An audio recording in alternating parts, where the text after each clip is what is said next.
ஆசிரியர் நண்பர்கள் அனைவருக்கும் வணக்கம். இன்றைக்கு ஒரு முக்கியமான பதிவு தான் இந்த வீடியோவில் பார்க்க போகிறோம். அதாவது அடுத்த தேர்வு என்ன இருக்கும் அப்படின்றதில் நம்ம ஆர்வமாக இருப்போம். நம்ம படிச்சிட்ருக்க தேர்வு கண்டிப்பாக வருமா, அதற்கான நோட்டிஃபிகேஷன் ரிலீஸ் பண்ணுவாங்களான்னு சொல்லி எதிர்பார்த்துட்ருப்போம். ஸோ அதற்கான ஒரு முக்கிய தகவலாக தான் இது அமையப்போகுது. அதற்கு முன்னாடி நீங்கள் நம்ம சேனலை இன்னும் சப்ஸ்கிரைப் பண்ணாமல் இருந்தீங்கன்னா கண்டிப்பாக ஒரு சப்ஸ்கிரைப் பண்ணி பக்கத்தில் இருக்கக்கூடிய பெல் ஐக்கானை கிளிக் பண்ணிக்கோங்க. அதாவது இந்த ஆண்டு தொடக்கம் முதலே இப்போ ஜனவரி மந்தில் அசிஸ்டன்ட் ப்ரொஃபஸர் லாக்கான நோட்டிஃபிகேஷன் ரிலீஸ் பண்ணாங்க. அடுத்தது போஸ்ட்பான் பண்ணியிருந்த எக்ஸாம் செட்டிற்கான எக்ஸாம் டேட்டை அனௌன்ஸ் பண்ணாங்க. March 6, 7, 8 and 9 exam CBT method, அதாவது கம்ப்யூட்டர் பேஸ்டு டெஸ்ட் அப்படின்னு சொல்லி அனௌன்ஸ் பண்ணியிருந்தாங்க. ஓகேங்களா? அதனை தொடர்ந்து அடுத்தது என்ன தேர்வு அப்படின்னு பார்த்தீங்கன்னா வருவதற்கு வாய்ப்புகள் அதிகமாக இருக்குது அப்படின்னு சொல்லி நியூஸ் பேப்பரில் வெளியிட்டிருக்காங்க. 4000 உதவி பேராசிரியர்களுக்கான நியமன தேர்வு தான் வருவதற்கு வாய்ப்புகள் அதிகமாக இருக்குது அப்படின்னு சொல்லியிருக்காங்க.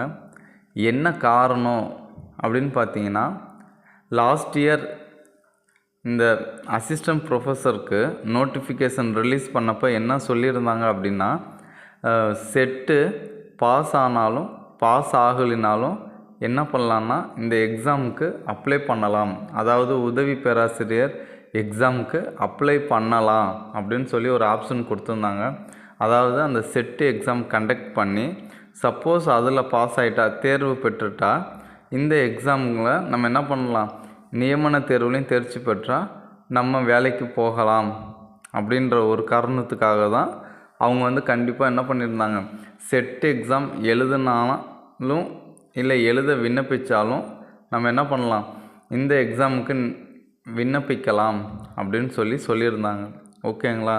ஸோ இந்த செட் எக்ஸாம் ஸ்டாப் ஆனதுனால, அதாவது போஸ்ட்பான் பண்ணதுனால இந்த நியமன தேர்வு, உதவி பேராசிரியருக்கான நியமன தேர்வையும் அவங்க என்ன பண்ணிட்டாங்கன்னா தள்ளி வச்சுட்டாங்க.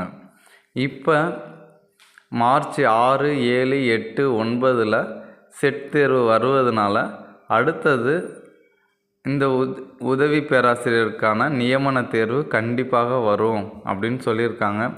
யாரெல்லாம் ஏற்கனவே செட் தேர்வில் தேர்ச்சி பெற்றிருக்கீங்களோ அவங்க நல்லா படிச்சுக்கோங்க. ஏன்னா கண்டிப்பாக இந்த 4000 உதவி பேராசிரியருக்கான நியமன தேர்வு கண்டிப்பாக விரைவில் வரும் அப்படின்னு சொல்லிட்டாங்க. அடுத்தது யாரெல்லாம் செட்டில் தேர்ச்சி பெற அளவுக்கு இருக்கீங்களோ நீங்களும் இப்போ இருந்தே ப்ரிப்பேர் பண்ணுங்கள். கண்டிப்பாக நம்முடைய கோல் அச்சீவ் பண்ணுறதுக்கு காலம்தான் தேவை. சரிங்களா? ஸோ இந்த நேரத்தை சரியாக பயன்படுத்திக்கோங்க. All the best. Thanks for வாட்சிங். Now thank you to all.